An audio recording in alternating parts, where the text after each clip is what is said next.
आज की कहानी है बाघ की चालाकी। एक जंगल में एक बेहद चालाक बाघ अकेला रहा करता था। हालांकि जंगल में और भी बहुत सारे जानवर रहते थे, परंतु वह बाघ अपने परिवार से बचपन में ही बिछड़ चुका था। इसलिए उसने अपना सारा जीवन अकेले ही संघर्ष के साथ इस घने से जंगल में गुजारा था। वह जंगल के प्रत्येक कोने कोने से वाकिफ था, अतः उसे इस जंगल में किसी भी चीज का भय नहीं रहा था। वह सारे जंगल में अकेले घूमता और जब जरूरत पड़ती अपने खाने की व्यवस्था कर ही लेता।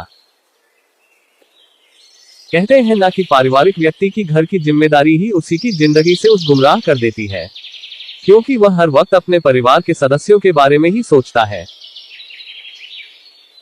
अगर वह कुछ खाना अकेले भी खाता है तो उससे वह खाना ये सोचकर हजम नहीं हो पाता कि उसके घर वाले भूखे रह जाएंगे और उसका पेट भर जाएगा।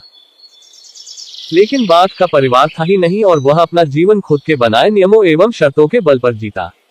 इसलिए वह हर दिन खुशी के साथ मौज मस्ती करके बिता लेता। वह बड़े से बड़े जानवर के साथ चालाकी से खिलवाड़ कर देता। जब भी उसे अपना पेट खाली महसूस होता, वो चालाकी से जंगल में घास करने वाली जानवरों को घात लगाकर मारता और अपनी भूख शांत करता। कई बार तो किसी जानवर को उसके साथियों के सामने ही मार डालता और शिकार को दूर ले जाकर वहां अपना पेट भरता। परंतु एक दिन बाघ कुछ खराब चीजें खाने के कारण अपने स्वास्थ्य को बिगाड़ देता है और कमजोर पड़ जाता है। परंतु फिर भी वह जीने की बहुत उम्मीद रखता है। तबीयत बिगड़ने के दौरान वह एक पेड़ के नीचे कई दिनों से झाड़ियों में ही बैठा रहता है।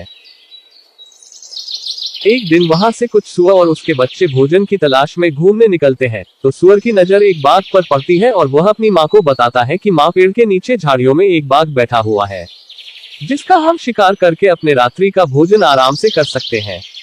बच्चा अपनी माँ से यह बात बोलता है, पर तेजतर्रार कानों की बदौलत बाघ ये बात सुन लेता है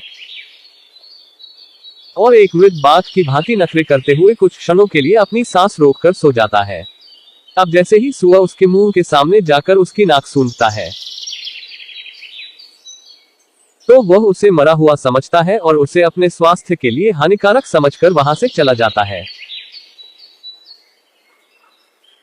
सीख इस प्रकार एक बाघ अपनी चालाकी के कारण सुअरों के मुंह से बच पाता है।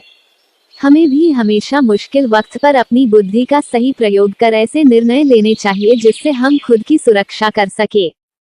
अगर आपको वीडियो पसंद आए तो लाइक करें, शेयर करें और सब्सक्राइब करें।